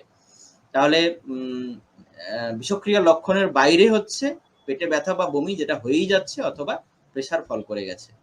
আর হিমাটোটক্সিক স্নেকের ক্ষেত্রে ওই একই রকম, পেটে ব্যথা, বমি, প্রেসার ফল করে গেছে, তার সঙ্গে পেশেন্টের শরীর ফুলে গেছে, ইউরিন হচ্ছে না, শরীর থেকে বিভিন্ন জায়গা থেকে রক্তক্ষরণ হয়ে যাচ্ছে, অথবা হচ্ছে পেটে ব্যথা, বমি, প্রেসার ফল করা বলেছি, অথবা হাতের ফোলাটা বেড়েই চলেছে বা পায়ের ফোলাটা মানে যেখানে কামড়েছে সেই জায়গা থেকে ফোলাটা বেড়েই চলেছে, তাহলে এই ক্ষেত্রেও অ্যান্টি স্নেক ভেনম দেওয়া হয় 10 ভায়াল। তো এবার 10 ভায়াল তো অ্যান্টি স্নেক ভেনম দেওয়া হলো, তারপরে আপনারা মনিটরিং কি করে করবেন যে রোগী ভালো হচ্ছে কি খারাপ হচ্ছে। তাহলে সাধারণভাবে আপনাদের জন্য বলবো 10 ভায়াল এভিএল দেওয়াটা গভর্নমেন্ট হসপিটালেই করা হয়, সুতরাং মনিটরিংটা গভর্নমেন্ট হসপিটালেই করা সাধারণভাবে হয়। তো একবার অ্যান্টি স্নেক ভেনমের আচ্ছা, নিউরোটক্সিক স্নাপের ক্ষেত্রে আরো যে ওষুধটা দেওয়া হয় সেটা হচ্ছে নিওস্টিকবিন এবং অ্যাট্রোপিন। তাহলে নিওস্টিকবিন এবং অ্যাট্রোপিন চিতি সাপ কামড়ালে সাধারণভাবে কোনো কাজ করে না, কিন্তু কোবরা মানে হচ্ছে কেউটে বা গোখরো সাপের ক্ষেত্রে কিন্তু কাজ পাওয়া যায়। নিওস্টিকবিন দেওয়ার আগে অ্যাট্রোপিন দিতে হবে, বা নিওস্টিকবিন যদি ইন্ট্রামাস্কুলারলি দেওয়া হয় তাহলে অ্যাট্রোপিন ইন্ট্রাভেনাস দিতে পারা যেতে পারে। আর যদি দুটোই ইন্ট্রাভেনাস দেন তাহলে অ্যাট্রোপিনটা অবশ্যই আগে দিতে হবে। তাহলে অ্যাট্রোপিনের ডোসেজ আপনার অ্যাট্রোপিন হচ্ছে 0. অ্যাডাল্ট পেশেন্টের জন্য 0.6 mg মানে একটা অ্যাম্পুল আইভি দিতে পারেন বা আইএম দিতে পারেন।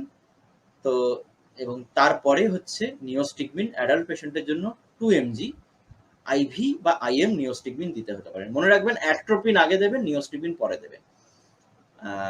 এবং বাচ্চাদের ক্ষেত্রে এটার ডোসেজ আছে, নিওস্টিকবিন হচ্ছে 0.04 mg পার কেজি এবং অ্যাট্রোপিন হচ্ছে 0.05 mg পার কেজি, এরকম করে দেওয়া হয় বাচ্চাদের ক্ষেত্রে। নিওস্টিকবিন অ্যাট্রোপিনের ডোজ। বাচ্চাদের ক্ষেত্রে এভিএস এর ডোজ কিন্তু 10 ভায়াল। বাচ্চা সাপের ক্ষেত্রেও এভিএস এর ডোজ কিন্তু 10 ভায়াল। বাচ্চা সাপ এবং বুড়ো সাপের মধ্যে বিষক্রিয়ার কোনো পার্থক্য নেই, এবং কোনো বাচ্চা রোগীর ক্ষেত্রে যদি সাপে কামড়ায় তাহলে কিন্তু অ্যান্টি স্নেক ভেনমটা 10 ভায়ালই দিতে হবে, কিন্তু নিওস্টিকবিন অ্যাট্রোপিনের ডোজ স্বাভাবিকভাবেই কমবে। এটা তো বোঝাই যাচ্ছে। তাহলে এবার হচ্ছে যে নিওস্টিকবিন অ্যাট্রোপিন দিয়ে আপনারা কি দেখবেন না, পেশেন্টের চোখের পাতা ঝিমুনিটা ঠিক হয়ে যাবে, পেশেন্টের ঢোক গিলতে পারাটা আবার ফিরে আসবে, এবং পেশেন্ট এক নিঃশ্বাসে 1 থেকে 20 অবধি গুনতে পারবে। আগেও বলেছি যে কেউটে এবং গোখরোর ক্ষেত্রে এর বেনিফিট পাওয়া যায়, মানে এটার দিয়ে কাজ হয়, কিন্তু চিতি সাপের ক্ষেত্রে নিওস্টিকবিন অ্যাট্রোপিন দিয়ে কাজ হয় না, শুধুমাত্র অ্যান্টি স্নেক ভেনমেই যা কাজ হবে সেটাই হচ্ছে আমাদের কাজ করতে হবে, মানে সেটা দিয়েই আমাদের বুঝতে হবে আর কি। তো এখানে জিনিসগুলো লেখা রয়েছে, আমরা আগেও এগুলো আলোচনা করেছি, হ্যাঁ?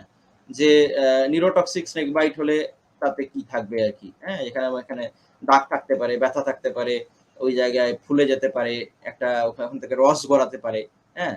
কিন্তু খুব বেশি ফোলে না। কোবরা মানে কেউটে গোখরোর ক্ষেত্রে ফোলে, চিত্তি সাপের ক্ষেত্রে ফোলে না। দাগও নাও থাকতে পারে চিত্তি সাপের ক্ষেত্রে। এবার হচ্ছে যে পেটে ব্যথা, বমি, মাথা ব্যথা, ঝিমুনি ভাব এগুলো তো আমরা আগেও বলেছি। তারপরে চোখের পাতা পড়ে যাওয়া, চোখ নাড়াতে না পারা, এটা আমি মিস করে গেছিলাম। চোখ নাড়াতে না পারা, এইদিকে ওদিকে, এদিক ওদিকে, নিচে উপরে তাকাতে না পারা এটাও হবে।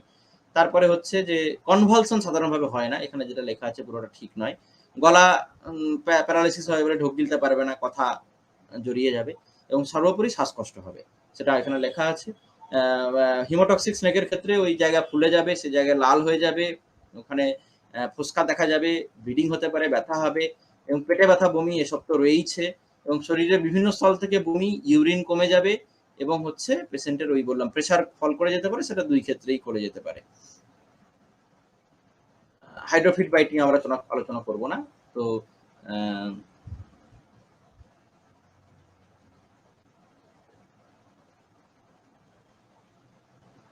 এবং এক্ষেত্রে আরেকটা জিনিস হচ্ছে সময় কিন্তু এক্ষেত্রে বলা হয় সোনা। সুতরাং দেরি না করে যত দ্রুত সম্ভব ম্যানেজমেন্ট শুরু করা এবং যত বিষক্রিয়া যদি লক্ষণ থাকে তাহলে যত দ্রুত সম্ভব পেশেন্টকে সরকারি হাসপাতালে পাঠিয়ে অ্যান্টি স্নেক ভেনম দেওয়ার ব্যবস্থা করা।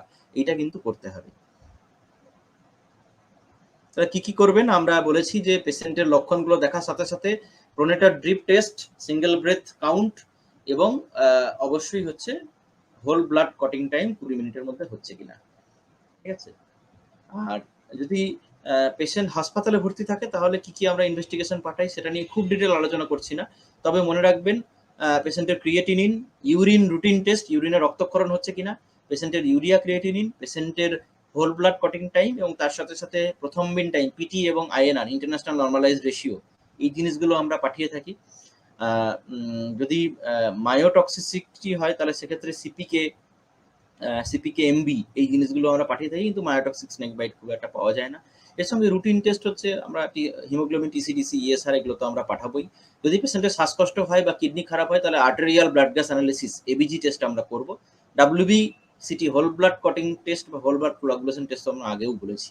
ইউরিন টেস্ট করে আমরা ইউরিনের রুটিন হচ্ছে আরবিসি মানে ব্লাড আছে কিনা দেখব, ইউরিনে প্রোটিন আছে কিনা দেখব এবং কিছু ক্ষেত্রে ইউরিনে মায়োগ্লোবিন বা হিমোগ্লোবিন আছে কিনা এটা আমরা দেখি আর কি।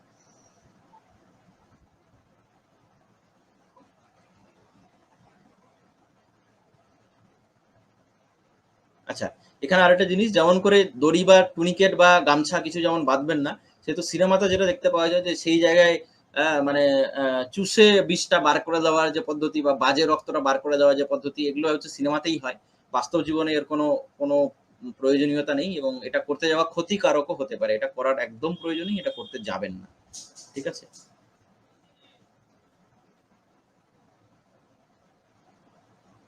হ্যাঁ। এইখানে হচ্ছে যে এইখানে আরেকটা পয়েন্ট হচ্ছে যে এই যে লোকাল জায়গাটা যে ফোলাটা বাড়তেও থাকলে যে আমরা সাপের বিষের ওষুধ দেওয়ার কথা বলেছি, সেটা হচ্ছে যে পুরো হাতে যদি অর্ধাংশ দখল করে থাকে। এইটা হচ্ছে যে বাড়তে যদি বাড়তে থাকে তাহলেও আমরা দিতে পারি। আর যদি অলরেডি বেড়ে গিয়ে হ্যাঁ, হাতের অর্ধ অংশ দখল করে থাকে, অর্ধাংশ, হাফ অফ দ্য বিটেন লিপ বলা হয়, তাহলে আমরা অ্যান্টি স্নেক ভেনম দেবো আরকি। ঠিক আছে? র‍্যাপিড এক্সটেনশন অফ সোয়েলিং মানে ফোলাটা খুব দ্রুত বেড়ে চলেছে বা অর্ধ হাত বা অর্ধ পা অলরেডি ফুলে গেছে। এছাড়া যদি নিউরোটক্সিসিটি থাকে বা হিমোটক্সিসিটি থাকে সেগুলো আমরা তো আগেই বলেছি। পেশেন্টের প্রেশার ফল করে গেলেও সাপের বিষের ওষুধ দেবো বা পেটে ব্যথা বা বমি যেটা এখানে লেখা নেই এটা যদি হতেই থাকে তাহলে সাপের বিষের ওষুধ দিতে হবে। ১০ ভায়াল দিয়ে শুরু করা ভালো। মাইল্ড কেসে ৫ ভায়াল এটা সাধারণভাবে আজকে আর দেওয়া হয় না, রেকমেন্ডেড নয়। ১০ ভায়াল দিয়ে শুরু করতে ভালো। ২০ ভায়াল এবিএস এর কথা যেটা লেখা আছে এইটা একমাত্র পেশেন্ট যদি খুবই ডিলেড প্রেজেন্টেশন হয় মানে অনেক পরে পেশেন্ট নিয়ে এসছে তাহলে একদম শুরুতেই ২০ ভায়াল দেওয়া যেতে পারে।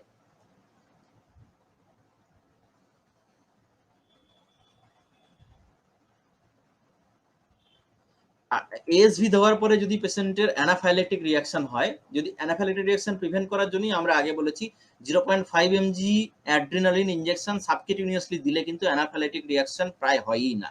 তারপরেও যদি অ্যানাফিলাক্টিক রিয়াকশন হয় তাহলে হচ্ছে অ্যাড্রিনালিন 10 ml এনএসএ ডাইলিউট করে ইন্ট্রাভেনাস দিতে হবে।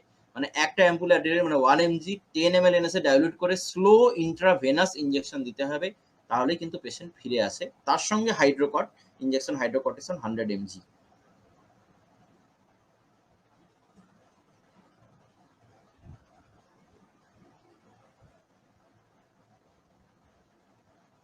বাকি আমরা ট্রিটমেন্টের ডিটেইলিং এ আর আমরা যাচ্ছি না, যা হাসপাতালে করা হয়।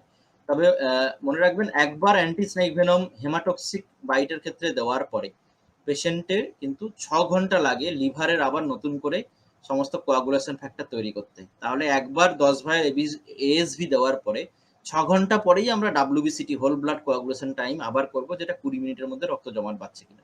এএসভি দেওয়ার 1 ঘন্টা পরে করে কিন্তু কোনো লাভ নেই। তাহলে 6 ঘন্টা আমাদের টাইম দিতে হবে এএসভি কাজ করার জন্য, অ্যান্টি স্নেক ভেনম কাজ করার জন্য। নিউরোটক্সিক স্নেক বাইটের ক্ষেত্রে কিন্তু পেশেন্টের যদি শ্বাসকষ্ট বাড়তেই থাকে তাহলে পেশেন্টের রেসপিরেটরি সাপোর্ট মানে ইনটিউবেশন এবং মেকানিক্যাল ভেন্টিলেশন পেশেন্টের লাগতে পারে। তাহলে এখানে আমরা আজকে স্নেক বাইট শেষ করি।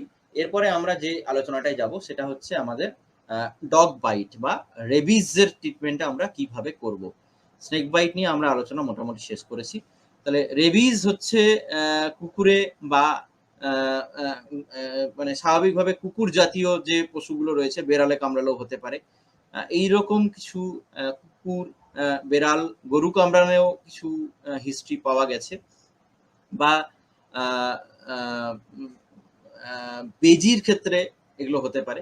তবে কিছু কিছু প্রাণীর ক্ষেত্রে কিন্তু রেবিজের কোনো উদাহরণ নেই, যেমন হচ্ছে ইঁদুর, ছুঁচো, গিনিপিগ, খরগোশ, এই জাতীয় পশু কামড়ালে কিন্তু রেবিজ হওয়ার কোনো নজির নেই। কিন্তু কুকুর, বেড়াল, গরু এই জাতীয় পশুর ক্ষেত্রে কিন্তু রয়েছে। এছাড়া কুকুর, বেড়াল ছাড়াও যে কোনো ধরনের বন্য পশু, সেটা শিয়াল হতে পারে, তারপরে হচ্ছে যে নেকড়ে বাঘ হতে পারে, বা হচ্ছে যে আপনার বাঘ হতে পারে, সিংহ হতে পারে, এই জাতীয় যে কোনো কিছু কামড়ালেই, হায়না হতে পারে, এরা কিন্তু রেবিজ অবধারিতভাবে করেই থাকে আর কি। হ্যাঁ, তো এটাও কিন্তু মাথায় রাখতে হবে। কুকুর সাধারণভাবে কিন্তু রেবিজ অ্যানিমাল মানে যে রেবিজ যে কুকুরকে আক্রান্ত করেছে সেই কুকুর স্বাভাবিক কুকুরের সঙ্গে তার পার্থক্য থাকে। সাধারণভাবে কুকুর খুব বাজে বা বদমেজাজি না হলে মানুষকে কামড়াতে আসে না। হ্যাঁ, বা কুকুরকে উত্তেজিত না করলে কিন্তু কুকুর কামড়াতে আসে না। কিন্তু যে রেবিড ডগ মানে যে রেবিজে আক্রান্ত কুকুর কিন্তু উত্তেজনা ছাড়াই কামড়াতে আসে। তার গলার স্বর মানে কুকুরের যে ডাক সেই ডাকের কিন্তু পরিবর্তন লক্ষ্য করা যায়। তার মুখ থেকে ক্রমাগত লালা ঝরতে থাকে এবং তার আচার আচরণ কিন্তু দেখে তাকে পাগল কুকুর বলে মনে হয়, এবং সে কোনো রকম প্ররোচনা ছাড়াই বা কোনো রকম ঘেউ ঘেউ করা ব্যতীতও কিন্তু কামড় দিয়ে দিতে পারে। তাহলে এগুলো দেখে বুঝতে হবে যে পেশেন্ট। তাহলে রেবিজ রোগে কুকুর কিভাবে বোঝা যায় সেটা আমরা বলেছি, এবং কুকুর যদি রেবিজ আক্রান্ত হয় সেই কুকুর কিন্তু অবধারিতভাবে তার কিছুদিনের মধ্যে 10 দিনের মধ্যে কুকুরটি মারা যায় স্বাভাবিকভাবে আর কি। বা তার মধ্যে আমরা দেখতেই পারবো যে কোনো তার হচ্ছে এই যে তার আচার আচরণের কিছু পরিবর্তন দেখা যাবে, তার থেকে মুখ থেকে ক্রমাগত লালা ঝরবে, তার গলার স্বরের পরিবর্তন দেখা যাবে, সেটা পাগল কুকুরের মতোই তাকে দেখতে মনে হবে আর কি। তাহলে এটা হচ্ছে কুকুর থেকে আমরা চিহ্নিত করার পদ্ধতি। এবং রেবিজের সমস্যা হচ্ছে যে গোটা বিশ্বে প্রতি বছর বহু মানুষ এই রোগে আক্রান্ত হয়ে মারা যান, এবং সেটা স্বাভাবিকভাবেই কুকুরই কামড়ানোর জন্যই বেশিরভাগ ক্ষেত্রে ঘটে থাকে। কিছু ক্ষেত্রে বিড়াল এবং কিছু ক্ষেত্রে গরু কামড়ানোর ক্ষেত্রেও কিছু নজির পাওয়া যেতে গেছে, এটা ঠিকই। এর বাইরে আমি একটা জিনিস বলিনি, সেটা হচ্ছে বাদুড়। বাদুড় কামড়ালেও এই জিনিস হতে পারে। বাদুড়ও কিন্তু রেবিজ ভাইরাস বহন করে। বাদুড় যদি রেবিজে আক্রান্ত হয় তাহলে সেই বাদুড় কিন্তু দিনের বেলাতেও বেরিয়ে পড়ে, যা সাধারণভাবে রাত্রিবেলায় বেরোয়, দিনের বেলায় বেরিয়ে পড়ে এবং মানুষকে অকারণে কামড়াতে আসে এবং কামড়ে থাকে আর কি। তাহলে এটাও কিন্তু আপনাদের মাথায় রাখতে হবে আর কি। এবং রেবিজে কিন্তু মানুষ আক্রান্ত হলে মৃত্যু প্রায় অবধারিত। এখনো অবধি সারা বিশ্বে মাত্র 3 জন মানুষ রেবিজে মানে এতদিন ধরে মানে দীর্ঘদিন ধরে সেই লুই পাস্তুরের জমানা থেকেও তার আগের জমানা থেকেও রেবিজে আক্রান্ত হয়ে মানুষ কিন্তু 3 জন মানুষই বেঁচেছে, এবং তাদের বেঁচে যাওয়াটা একটা কোইন্সিডেন্স। কিন্তু বাকিরা সবাই কিন্তু যারা রেবিজে আক্রান্ত হয়েছে মানুষ, তারা কিন্তু কেউ বাঁচেনি। তাহলে আমরা মোটামুটি এখনো অবধি প্রায় 100% মর্টালিটি বলে থাকি, মানে আক্রান্ত হলে প্রায় 100 জনই মারা যান 100 জনের মধ্যে, এভাবেই আমরা কিন্তু বলে থাকি আর কি। এবং এই রেবিস ভাইরাস কি আক্রান্ত করে? এই রেবিস ভাইরাস আমাদের স্নায়ুতন্ত্রের উপর প্রভাব ফেলে। আমাদের পেরিফেরিতে যে নার্ভগুলো রয়েছে, পেরিফেরাল যে স্নায়ু মানে হাতে পায়ের যে স্নায়ু থেকে শুরু করে ব্রেন অবধি, ব্রেনের যে স্নায়ু, সমস্ত স্নায়ুটাকে ধীরে ধীরে ধীরে ধীরে আক্রান্ত করে।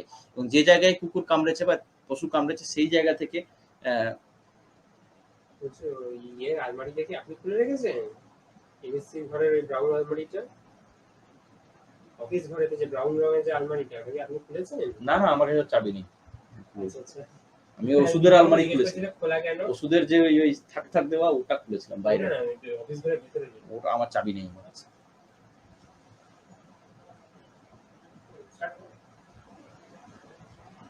হ্যাঁ, স্নায়ুতন্ত্রকে এই মানে আক্রমণ করে থাকে এবং ধীরে ধীরে স্নায়ুতন্ত্রকেই অকেজ করার মাধ্যমে মানুষকে মৃত্যুর দিকে নিয়ে আসে আর কি। সেই জন্য এটার প্রিভেনশন, ট্রিটমেন্ট তো কিছু নেই, কিন্তু প্রিভেনশন, এটাকে আটকানোটাই হচ্ছে জরুরি এবং এই আটকানোটা নিয়েই আজকে আমরা কিন্তু আলোচনা করব।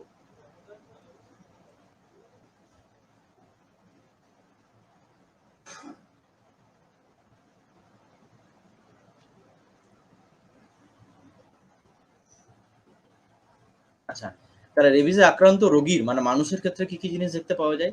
প্রথম দিকটায় হচ্ছে যেখানে কুকুর বা অন্য কোনো পশু কামড়ায়, তাহলে সেই জায়গায় একটা চিনচিন ঝিনঝিন করা ব্যথা, চিনচিন ঝিনঝিন করা ব্যথা, এবং তারপরে ধীরে ধীরে সেই জায়গা ছাড়াও অন্য হাতে পায়ে মানে 4 হাত পাতেই কিন্তু একটা চিনচিন ঝিনঝিন করা ব্যথা বা একটা অবশ অবশ ভাব, হাতে পায়ে জোর কম পাওয়া, গোটা শরীরটা একটু দুর্বল হয়ে যাওয়া, এইটা দিয়ে কিন্তু প্রথম রেবিস এর মানে রোগটা যে ছড়িয়ে গেছে স্নায়ুতন্ত্রের মধ্যে সেটা পাওয়া যায়।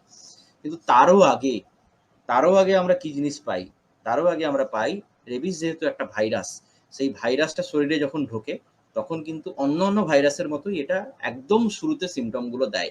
মানে অন্যান্য ভাইরাস যখন শরীরে ঢোকে তখন একটা গা হাত পা ব্যথা, একটু জ্বর জ্বর ভাব, একটু নাকটা বুজে যাওয়া, একটু গা ম্যাজ ম্যাজ করা, একটু মাথা ব্যথা করা, এই জিনিসগুলো দিয়ে কিন্তু শুরু হয়। এটা কিন্তু তখনও এটা শরীরে এটা ঢুকেছে ঠিকই, কিন্তু তখনও স্নায়ুতন্ত্রকে সেইভাবে ধরেনি। যখন স্নায়ুতন্ত্রকে ধরেছে তখন কিন্তু হাতে পায়ে দুর্বলতা, চিনচিন করা, হাত পা অবশ হয়ে যাওয়া, হাতে পায়ে জোর না পাওয়া এবং শরীর ধীরে ধীরে অবশ হয়ে যাওয়া, এই জায়গাটায় আসে। এরপরে আমরা রেবিসের 2 রকম ধরন দেখতে পাই। একটা হচ্ছে প্যারালাইটিক টাইপ এবং আরেকটা হচ্ছে যে আমাদের এনসেফালাইটিক টাইপ। প্যারালাইটিক টাইপ যে রেবিসটা হয় সেটা ধীরে ধীরে হাত পাগুলোকে প্রায় অবশই করে ফেলে এবং অবশ করার মাধ্যমে পেশেন্ট প্রায় অবশ হয়ে যায়, হাত পা নাড়াতেও পারে না এবং ধীরে ধীরে তার সমস্ত মাসেলগুলো উইক হয়ে যেতে থাকে, সমস্ত পেশিগুলো শিথিল হয়ে যেতে থাকে এবং সর্বশেষে শ্বাস প্রশ্বাস নেওয়ার পেশিগুলো শিথিল হয়ে যাওয়ার দিকে এগোয়। দেখে অনেকটা কিছু কিন্তু এটা স্নেক বাইটের মতো, নিউরোটক্সিক স্নেক বাইটের মতো প্রেজেন্টেশনটা হয়। কিন্তু এর সাথে সাথে যেটা হয় সেটা হচ্ছে পেশেন্টের কথাবার্তা অসংলগ্ন হয়ে যায়, পেশেন্টের জ্ঞান ঠিকঠাক থাকে না, পেশেন্ট ভুল বকতে থাকে, অসংলগ্ন ভাবে সংলাপ করতে থাকে এবং সর্বশেষে পেশেন্টের জ্ঞানও চলে যেতে পারে এবং শেষ দিকটায় গিয়ে পেশেন্টের আমরা যেটা পাই যে জল ঢোক গিলতে পারে না বা জল মুখে দিলেই তার একটা আতঙ্ক তৈরি হয়, এমনকি জল দেখলেও আতঙ্ক তৈরি হয় এবং শেষ দিকটায় হাইড্রোফোবিয়া অর্থাৎ জোরে বাতাস দিলেও তার কিন্তু একটা আতঙ্ক তৈরি হয়। তাহলে এই জিনিসগুলো একদম শেষের দিকে, রোগী যখন প্রায় মৃত্যু মুখে, সেই অবস্থায় এগুলো পাওয়া যায়। আরেকটা হচ্ছে যে প্রিডমিনেন্টলি এনসেফালাইটিস টাইপ, মানে যেটা ব্রেনকে বেশি ইনভলভ করে। তাহলে এই ক্ষেত্রে হাতে পায়ে চিনচিন ঝিনঝিন বা একটু দুর্বলতা থাকে, কিন্তু পুরোপুরিভাবে প্যারালাইসিস বা অবশ হওয়ার দিকে যায় না, কিন্তু বাকিগুলো পাওয়া যায়। মানে ঢোক গিলতে পারে না, অসংলগ্নতা কথাবার্তা, পেশেন্ট ছটফটে ভাব, পেশেন্ট হচ্ছে পুরোপুরি ডেলিরিয়াম আমরা যাকে বলি সেই রকম একটা জিনিস দেখতে পাওয়া যায় এবং পরবর্তীকালে পেশেন্ট ঝিমিয়ে যায়, জল খেতে পারে না, জল খেতে গেলে তার আতঙ্ক দেখা যায়, জল দেখলে আতঙ্ক দেখা যায়, জোরে বাতাস করলে আতঙ্ক দেখা যায়, মানে হাইড্রোফোবিয়া। আর জল দেখলে আতঙ্ককে আমরা বলি সরি, জোরে বাতাসে অসুবিধা হলে এরোফোবিয়া, আর জল দেখলে অসুবিধা হলে আমরা বলি হাইড্রোফোবিয়া। এবং এনসেফালাইটিক টাইপের যেটা দেখা যায় সেটা হচ্ছে খিচুনি, ক্রমাগত পেশেন্টের কনভালশন হতে থাকে, খিচুনি বা কনভালশন মৃগী রোগীর মতো যেটা আমরা দেখতে পাই আর কি। তাহলে শেষ পর্যন্ত পেশেন্ট কোমা বা কনভালশন এরকম স্টেটে গিয়ে পেশেন্ট ক্রমাগত কনভালশন হতে হতে পেশেন্ট মারা যায়, বা পেশেন্ট কোমাতে চলে গিয়ে পেশেন্ট অজ্ঞান হয়ে গিয়ে পেশেন্ট মারা যায়। তাহলে আমরা হচ্ছে যে এটা ট্রিটমেন্ট যেহেতু কিছু নেই, ট্রিটমেন্টের মধ্যে আমরা বিশেষভাবে ঢুকবো না, শুধুমাত্র পেশেন্টটাকে সিমটোম্যাটিক ট্রিটমেন্ট দেওয়া এবং পেশেন্টকে একটা পেইনলেস ডেথ, পেশেন্টের মৃত্যুটা যাতে পেশেন্ট কষ্ট না পায় সেইটা ব্যবস্থা করা ছাড়া কিন্তু রেবিজ হয়ে গেলে আমরা কোনো ট্রিটমেন্ট এখনো অবধি দিতে পারি না। আচ্ছা, তাহলে প্রিভেনশন কি করে করব? প্রিভেনশন হচ্ছে প্রথমত কুকুরের কামড়ানো, তাহলে কুকুরটাকে আগে ভ্যাকসিনেট করা দরকার। যে গৃহপালিত পশু, সমস্ত গৃহপালিত পশুকে রেবিজের এগেনস্টে যথাযথ ভ্যাকসিন দিয়ে তাকে কিন্তু ভ্যাকসিনেট করা প্রয়োজন। তাহলে এইটা কিন্তু আমাদের করাটা প্রয়োজন আর কি। আর যেটা রাস্তাঘাটেও কুকুর ঘুরে বেড়ায় সেটা প্রশাসনের উদ্যোগে, সরকারের উদ্যোগে তাদেরকেও কিন্তু রেবিজের এগেনস্টে ভ্যাকসিন দেওয়া, এইটারও কিন্তু করা প্রয়োজন আছে। তাহলে ডগ ভ্যাকসিনেশন। তারপরে হচ্ছে যে কুকুরের পপুলেশন কন্ট্রোল, এটা কন্ট্রোল করা যায়, কুকুরের সংখ্যা যাতে খুব, রাস্তার কুকুরের সংখ্যা যাতে খুব না বাড়ে সেটার ব্যবস্থা করা। এবং থার্ড হচ্ছে যে হিউম্যান প্রি এবং পোস্ট এক্সপোজার প্রোফাইল্যাক্সিস আমরা বলি, অর্থাৎ কুকুরে কামড়ানোর আগেই ভ্যাকসিন নিয়ে নেওয়া বা কুকুরে কামড়ানোর পরে ভ্যাকসিন নেওয়া। তো সাধারণভাবে আমরা দেখি যে আমাদের দেশে এখনো কুকুরে কামড়ানোর আগে ভ্যাকসিন নেওয়ার যে সচেতনতা সেটা সেইভাবে তৈরি হয়নি। সুতরাং মানুষ কুকুরে কামড়ানোর পরেই ভ্যাকসিন নেয় আর কি। তাহলে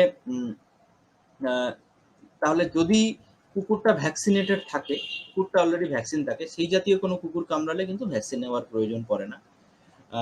যদি কুকুরটাকে অবজার্ভ করতে পারা যায়, মানে কুকুরটাকে যদি খেয়াল রাখা যায়, কুকুরটাকে যদি আটকে রাখা যায় এবং তার মধ্যে যদি কোনো কুকুরের মানে কুকুর রেবিজে আক্রান্ত তার কোনো লক্ষণ দেখতে পাওয়া যায়, যেগুলো আমরা আগে বলেছি, লালা ঝরা, হ্যাঁ, গলার ডাকের পরিবর্তন হয়ে যাওয়া, হ্যাঁ, পেশেন্ট মানে কোনো মানুষকে দেখলেই কামড়াতে আসা বা দেখে একটা পাগল পাগল ভাব মনে হচ্ছে, এরকম কোনো লক্ষণ যদি কুকুরের মধ্যে দেখা যায় তাহলে অবশ্যই সেই কুকুরটাকে মানবিকভাবে কুকুরটাকে মারতে হয়, মানে যেহেতু সেই কুকুরটা অন্য কারো ক্ষেত্রে ক্ষতিগ্রস্ত এবং সে যাকে কামড়েছে অলরেডি তাকে কিন্তু রেবিজ ভ্যাকসিন নিতে হয়।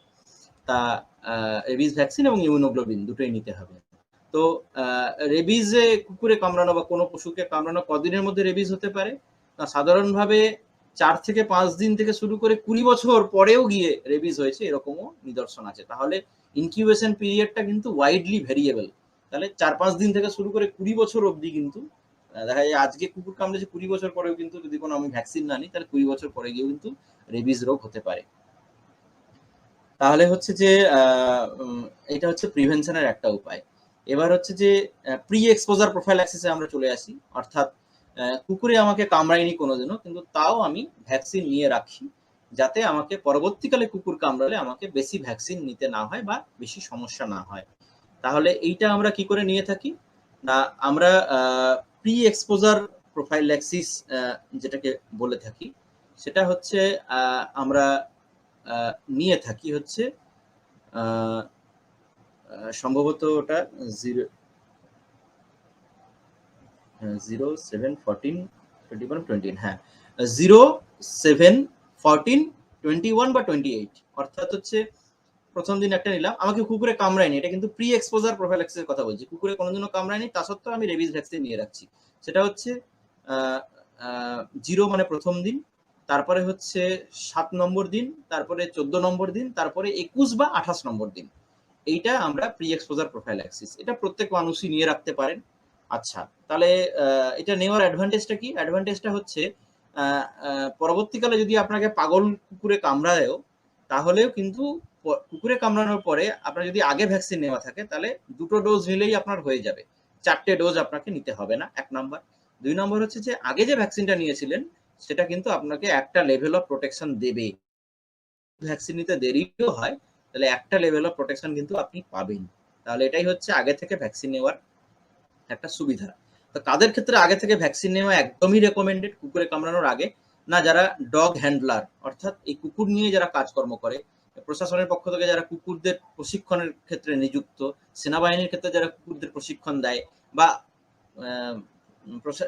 সরকারের পক্ষ থেকে যারা কুকুরের নিয়ে যায়, ডগ ক্যাচার বলি আমরা, কুকুরকে যারা ধরে, তাদের ক্ষেত্রে কিন্তু এটা দিতেই হবে। যারা রেবিজ ভ্যাকসিন নিয়ে ল্যাবরেটরিতে কাজ করছেন তাদের ক্ষেত্রেও এই প্রি এক্সপোজার প্রোফাইল্যাক্সিস এটা নিয়ে নিতেই হয়। এবং যারা হচ্ছে বাদুর টাদুরের যে গুহা, সেই গুহাতে গিয়ে যারা বিভিন্ন গবেষণা করেন তাদের ক্ষেত্রেও এরকম প্রি এক্সপোজার প্রোফাইল্যাক্সিস নিতে হয়। এবং শুধু নিলেই হবে না, প্রতি বছর মানে এরকম 0, 7, 14, 21 বা 28 ছাড়াও প্রতি বছর একটা করে বুস্টার নিতে হয় এবং প্রতি বছর তার অ্যানুয়াল টাইটার চেক করতে হয়, অ্যান্টিবডি টাইটার। তাহলে রেবিজের এগেনস্টে যে অ্যান্টিবডি তার টাইটার চেক করতে হয়। এই টাইটারটা 0.5 ইন্টারন্যাশনাল ইউনিট পার এমএল, এই টার্গেট রেঞ্জ অ্যাচিভ করলেই তাকে কিন্তু রেবিজের এগেনস্টে প্রোটেকশন দেবে। আর এটা হয়ে গেল প্রি এক্সপোজার প্রোফাইল্যাক্সিস। এবার আমরা যেটা মোস্ট ইম্পর্টেন্ট আমাদের কাছে পোস্ট এক্সপোজার প্রোফাইল্যাক্সিস, অর্থাৎ কোনো একটা কুকুরে কামড়েছে যে কুকুরটাকে, এটা কখন প্রয়োজন, এটা আমরা বলি কখন প্রয়োজন, আগে এটা আলোচনা করি।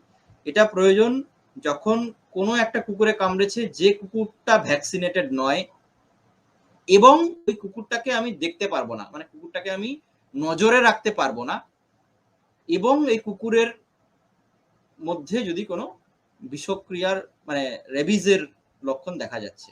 অর্থাৎ কখন আমি তাহলে দেব, এমন একটা কুকুর কামড়েছে যে কুকুরটা ভ্যাকসিন পায়নি কোনোদিনও, এবং তার সাথে কুকুরটাকে আমি পর্যবেক্ষণে রাখতে পাচ্ছি না, তাহলে আমাকে ভ্যাকসিন নিতে হবে, 1 নাম্বার। 2 নম্বর হচ্ছে এমন একটা কুকুরে কামড়েছে যে কুকুরটাকে আমি জানি না সে কোথাকার কুকুর, তাহলে আমাকে ভ্যাকসিন নিয়ে নেওয়াই শ্রেয়। অথবা এমন একটা কুকুরে কামড়েছে যার অলরেডি পাগল কুকুরের লক্ষণ কিছু তার আছে, তাহলে আমাকে ভ্যাকসিন নিতেই হবে। তা এই বা এমন একটা কুকুরে কামড়েছে যে কুকুরটাকে আমি নজরে রাখতে রাখতে দেখলাম যে তার পাগল কুকুরের লক্ষণ তার মধ্যে এলো, তাহলে আমাকে ভ্যাকসিন নিতে হবে। কুকুর বলছি, কুকুর মানে এগুলো বেড়াল, গরু, সমস্ত কিছুই হতে পারে। 5 নম্বর হচ্ছে এই মুখমণ্ডলের আশেপাশে বা গলার খুব কাছে যে কোনো ধরনের কুকুরই একটা আঁচড় বা কামড় দিয়েছে, তাহলে আমরা সেক্ষেত্রে আমাকে ভ্যাকসিন নিয়ে নেওয়াই শ্রেয়, যেহেতু ব্রেনের খুব কাছে রয়েছে। 5 নম্বর হচ্ছে যে খুবই গভীর ক্ষত করেছে, তাহলে ভ্যাকসিন নিয়ে নেওয়াই শ্রেয়, পাগল কুকুর হোক বা না হোক।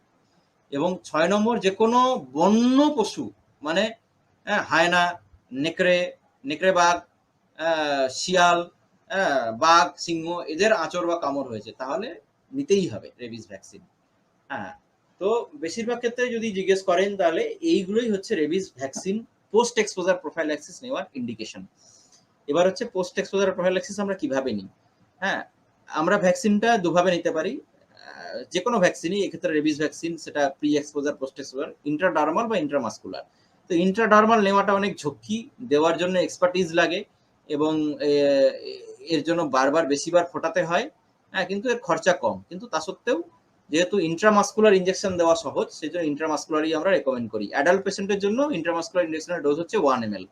তাহলে আমরা পোস্ট এক্সপোজার প্রোফাইল্যাক্সিস কিভাবে নেব না, এটা হচ্ছে 0, 3, 7 এবং 28, 21 বা 28, মানে 21 বা 28, 0, 3, 7, 21 বা 28, যে কোনো একদিন আর কি। তো 4টে ডোজ নিলেই যথেষ্ট, এখন আর পঞ্চম ডোজের প্রয়োজনীয়তা বলছে না। পঞ্চম ডোজটা তার ক্ষেত্রেই লাগে, সরি আমি ভুল বলেছি, 0, 3, 7 এবং 14, 0, 3, 7 এবং 14। তো এটা হচ্ছে পোস্ট এক্সপোজার প্রোফাইল্যাক্সিস, মানে 0 নম্বর দিনে, 3 নম্বর দিনে, 7 নম্বর দিনে এবং 14 নম্বর দিনে। পঞ্চম ডোজ যদি লাগে কারো ক্ষেত্রে সেটা হচ্ছে 21 বা 28 নম্বর দিনে। পঞ্চম ডোজ সবার ক্ষেত্রে লাগে না, যার ক্ষেত্রে ইমিউনো ডেফিসিয়েন্সি রয়েছে, মানে যার রোগ প্রতিরোধ ক্ষমতা কম, যেমন সুগার, যে সুগারটা কন্ট্রোল নেই, স্টেরয়েড ওষুধ দীর্ঘদিন ধরে চলে, কোনো রোগ ক্যান্সার শরীরে রয়েছে, রোগ প্রতিরোধ ক্ষমতা কমিয়ে রাখার জন্য অন্য কোনো ধরনের ওষুধ চলে, বা একেবারে সিকেডি মানে ক্রনিক কিডনি ডিজিজ যার ডায়ালিসিস চলে, তাদের ক্ষেত্রে কিন্তু পঞ্চম ডোজটা রেকমেন্ডেড। না হলে যে কোনো নর্মাল পেশেন্টের জন্য 4 নম্বর ডোজ। আবারও বলি, 0, 3, 7, 14, 4টে ডোজ হচ্ছে এইটা। প্রি এক্সপোজার প্রোফাইল্যাক্সিসে আমরা অন্যরকম বলেছিলাম 0, 7, 14, 21 বা 28। পোস্ট এক্সপোজার প্রোফাইল্যাক্সিস কিন্তু যেহেতু তাড়াতাড়ি ভ্যাকসিন বেশি দিতে হবে, সেই জন্য 0, 3, 7, 14। আর যদি পঞ্চম ডোজ লাগে সেটা 21 বা 28 দিনে।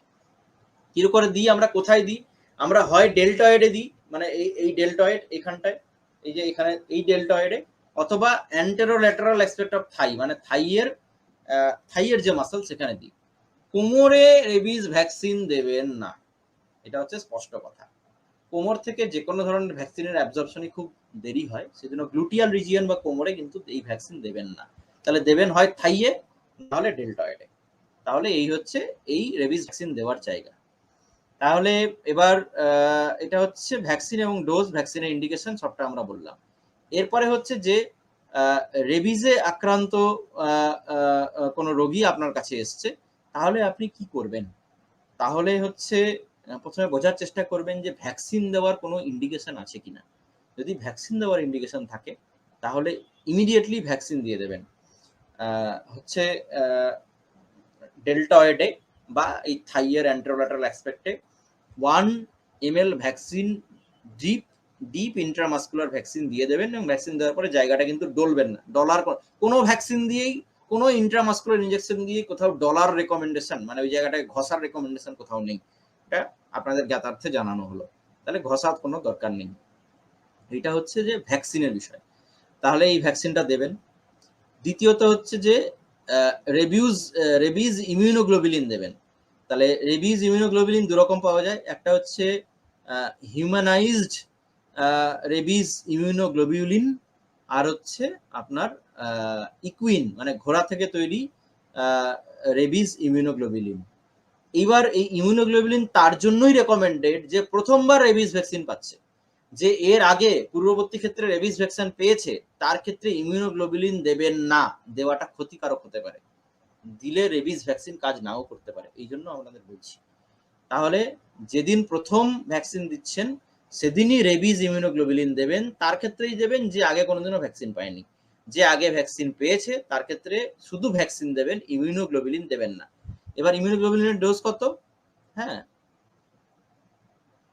যদি ইকুইন ইমিউনোগ্লোবুলিন দেন, মানে ঘোড়া থেকে তৈরি ইমিউনোগ্লোবুলিন দেন, তাহলে 40 ইন্টারন্যাশনাল ইউনিট পার কেজি। আর যদি মানুষ থেকে তৈরিটা দেন তাহলে 20 ইন্টারন্যাশনাল ইউনিট পার কেজি। এটা কোথায় দিতে হবে? যে ক্ষতস্থানটা কুকুর বা বেড়াল করেছে সেই ক্ষতস্থানের চারপাশেই ম্যাক্সিমাম ডোজটা ইনফিলট্রেট করতে হবে, ম্যাক্সিমাম ডোজটা সেখানে দিতে হবে। তারপরে যেটুকু বাকি থাকবে সেটা অন্য জায়গায় যেখানে ভ্যাকসিন দেননি সেই হাতে বা সেই থাইয়ে যেখানে কোনো ভ্যাকসিন পড়েনি সেই জায়গায় দেবেন বাকিটা আর কি। যদি ক্ষতস্থানটা খুবই কম হয় তাহলে ক্ষতস্থানের চারপাশে একটু দিলেন, বাকিটা অন্য ডেল্টয়েডে বা অন্য থাইয়ে দিয়ে দেবেন। তাহলে এটা হচ্ছে ইমিউনোগ্লোবুলিন দেওয়ার রেকমেন্ডেশন। ইমিউনোগ্লোবুলিন দেওয়ার পরেই কিন্তু ক্ষতস্থানের বাকি চিকিৎসা করা রেকমেন্ডেড। মানে রেবিস ভ্যাকসিন দিয়ে দিয়েছেন, রেবিস ইমিউনোগ্লোবুলিন দিয়ে দিয়েছেন ক্ষতস্থানের আশেপাশে বা ক্ষতস্থানের মধ্যে, তারপরেই ক্ষতস্থান পরিষ্কার করা, ক্ষতস্থান ধোয়া টোয়া ইত্যাদি ইত্যাদি এগুলো করা কিন্তু রেকমেন্ডেড, যদি না খুব অ্যাক্টিভ ব্লিডিং থাকে। তাহলে হচ্ছে যে এইটা আমরা বলছি আর কি। ইমিউনোগ্লোবুলিন কাকে দেবেন না? যে আগেই রেবিস ভ্যাকসিন পেয়ে গেছে পূর্ববর্তী ক্ষেত্রে, তাকে ইমিউনোগ্লোবুলিন দেবেন না, কারণ তার ক্ষেত্রে এই ভ্যাকসিনটা কাজ নাও করতে পারে। এটা মাথায় রাখা দরকার আছে। তাহলে আমরা চলে আসছি, এবার আমরা উন্ড কেয়ার কি করে দেব। এ তো আমরা গেল ভ্যাকসিনের বিষয়টা, আমরা ভ্যাকসিনের ডোজও বলেছি, ভ্যাকসিনের তারিখ এবং দিনক্ষণ সব বলে দিয়েছি, কাকে দিতে হবে যার সেই ইন্ডিকেশনগুলো আমরা বলে দিয়েছি। এবার হচ্ছে যে আমরা উন্ড কেয়ার, সাপে কামড়ার ক্ষেত্রে যেরকম আলোচনা করেছি এই ক্ষেত্রেও আমরা আলোচনা করব ক্ষতস্থানের ক্ষেত্রে। এক্ষেত্রেও ধোয়াটা একটু হালকা সাবান দিয়ে, ট্যাপ ওয়াটার বা নর্মাল স্যালাইনের বোতল যদি থাকে সেটা দিয়ে ধোয়ার পরে এক্ষেত্রে কিন্তু প্রোভিডোনায়োডন, বিটাডিন কিন্তু এখানে দিতে হবে বা দেওয়াটা রেকমেন্ডেড। মনে রাখবেন সাপে কাটার সঙ্গে এর পার্থক্য আছে। সাপে কাটার ক্ষতে কিন্তু আমরা বিটাডিন, স্পিরিট কোনো কিছু দিতে বারণ করেছি, কিন্তু কুকুরে কামড়ানো, পাগল কুকুরে কামড়ানো বা বেড়ালে কামড়ানো ক্ষতের ক্ষেত্রে হালকা সাবান দিয়ে, হালকা জল দিয়ে ধোয়ার পরে কিন্তু বিটাডিন দেওয়াটা রেকমেন্ডেড, কারণ বিটাডিন ওই ক্ষতস্থানের মধ্যে যেটুকু ভাইরাস আছে সেটুকু ভাইরাসকে কিন্তু মেরে ফেলে, এই জন্যই এটা বেনিফিশিয়াল। কিন্তু এটা কখন দেবেন? আগে ইমিউনোগ্লোবুলিন আপনি দিয়ে দিয়েছেন তখন আপনি দেবেন, বা যদি আপনার কাছে, তখনই আপনার এটা করা রেকমেন্ডেড। কিন্তু যদি আপনার কাছে রেবিস ভ্যাকসিন বা ইমিউনোগ্লোবুলিন না থাকে তাহলে কি আপনার কাছে ক্ষত নিয়ে এসে আপনি পাঠিয়ে দেবেন হসপিটালে কোনো কিছু না করে? না, সেক্ষেত্রে করতে পারেন, কিন্তু বেশি ঘষাঘষি করা যাবে না, এটা কিন্তু মাথায় রাখবেন। একই রকম সাপে কামড়ানোর ক্ষেত্রেও তো ওখানে হালকা করে সাবান দিয়ে ঘষা, হালকা করে ট্যাপ ওয়াটার বা নর্মাল স্যালাইন দিয়ে ধুয়ে দেওয়া, এবং তারপরে কুকুরে কামড়ানো ক্ষতের ক্ষেত্রে বিটাডিন দেওয়া বা প্রোভিডোনায়োডিন দিয়ে দেওয়া। এবং যদি ব্লিডিং থাকে তাহলে প্রেসার ব্যান্ডেজ অ্যাপ্লাই করা, প্রেসার ব্যান্ডেজ দিয়ে ব্লিডিংটাকে বন্ধ করার চেষ্টা করা। এইটা করে রোগীকে পাঠিয়ে দিতে হবে রেবিস ভ্যাকসিন এবং ইমিউনোগ্লোবুলিন নেওয়ার জন্য। তাহলে এইটা হচ্ছে আমরা ভ্যাকসিন এবং ইমিউনোগ্লোবুলিনের বিষয়টা আমরা বললাম। উন্ড কেয়ারও আমরা মোটামুটি কি করে কুকুরে কামড়ানো ক্ষতের ক্ষেত্রে দিতে হবে এটা আমরা বলেছি। কুকুরে কামড়ানো ছাড়াও কুকুরের আঁচড়ের মাধ্যমে, বেড়ালের আঁচড়ের মাধ্যমে কিন্তু হতে পারে। আঁচড়ে তাদের নখের মধ্যে কোনো ভাইরাস থাকে না, কিন্তু তারা যেহেতু তাদের হাত মানে পাটা দিয়ে ক্রমাগত চাটতে থাকে, সেই জন্য ভ্যাকসিন ভাইরাসটা তাদের লালা থেকে এই আঙ্গুলের ফাঁকে ফাঁকে ঢুকে থাকে, সেই জন্য আঁচড়ের মাধ্যমে হয়ে যেতে থাকে। তাহলে আঁচড়কেও একই রকম ভাবে চিকিৎসা দিতে হবে। এইটা হচ্ছে আরেকটা ইয়ে। এছাড়া কুকুর চাটলেও হতে পারে, যদি আমার আগে থেকে কোনো ক্ষত থাকে, কুকুর বা বেড়াল যে রেবিজে আক্রান্ত সে যদি চাটে এবং আগে থেকে কোনো ক্ষতস্থান তৈরি হয়েছে, হ্যাঁ, আগে থেকে কোনো ইনজুরির জন্য, তাহলে সেটার মাধ্যমেও কিন্তু রেবিস ছড়িয়ে পড়তে পারে। মানুষ থেকে মানুষে ছড়াতে পারে কিনা, রেবিস ভাইরাস মানুষ থেকে মানুষে ছড়ানোর এখনো অবধি কোনো নিদর্শন নেই। তবে এটা ঠিক, যে মানুষ রেবিসে আক্রান্ত তার লালায় কিন্তু রেবিস ভাইরাস থাকে, কিন্তু সেই মানুষ থেকে অন্য কোনো মানুষে ছড়িয়েছে আজ অবধি এর কোনো উদাহরণ কোনো কিছু পাওয়া যায়নি বা উদাহরণ কিছু নেই আর কি। তাহলে এইটা হচ্ছে আমাদের রেবিস ভাইরাসের ক্ষেত্রে আমরা যেটা পেয়ে থাকি আর কি, সেটা আমরা আপনাদের বললাম। এই আলোচনাটা আমরা এখানেই করছি, ক্লাসটাও মোটামুটি আজকে আমরা এখানেই সমাপ্ত করছি। হ্যাঁ, তো এইটা, ধন্যবাদ।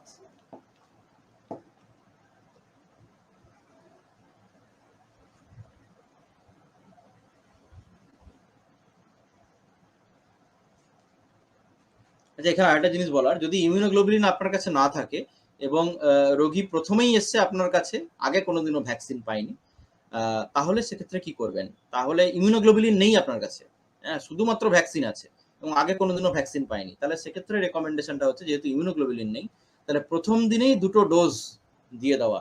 প্রথম দিনে 2টো ডোজ, মানে এই ডেল্টয়েডে একটা ডোজ আর এই ডেল্টয়েডে একটা ডোজ, তাহলে এটা হচ্ছে দিয়ে দেওয়া হলো। সেক্ষেত্রে শিডিউলটা হয় 0-7-14, এই হয়ে গেল। 0-তে আমরা 2টো ডোজ দিয়ে দিয়েছি, 7-এ আমরা একটা ডোজ দিচ্ছি, 14-এ আর একটা ডোজ দিচ্ছি। তাহলে এটা একটু গন্ডগোল লাগছে। ইমিউনোগ্লোবুলিন যদি না থাকে তাহলে এই শিডিউল, ইমিউনোগ্লোবুলিন থাকলে 0-3-7-14, প্রয়োজন হলে 21 বা 22-তে আরেকটা বুস্টার ডোজ। আর ইমিউনোগ্লোবুলিন যদি আপনার কাছে না থাকে, তাহলে 0 নম্বর ডোজেই 2টো 0-0, তাহলে এই ডেল্টাটা একটা, এই ডেল্টাটা একটা, বা এই ডেল্টাটা একটা, এই থাইয়ে একটা, তাহলে 0-0-7-14, প্রয়োজন হলে 21 বা 28-এ আরেকটা বুস্টার ডোজ। আর আগে রেবিস ভ্যাকসিন নেওয়া আছে, তার ক্ষেত্রে পরে আবার পাগলা কুকুরে কামড়েছে বা আঁচড়েছে, তার ক্ষেত্রে কিরকম? তার ক্ষেত্রে হচ্ছে 2টো ডোজ নিলেই হবে, 0 এবং 3, ব্যাস, আর নেওয়ার প্রয়োজন নেই। ইমিউনোগ্লোবুলিন দেবেন না, 0 এবং 3, নো ইমিউনোগ্লোবুলিন। তাহলে এটাই হচ্ছে আজকের ক্লাস। ধন্যবাদ।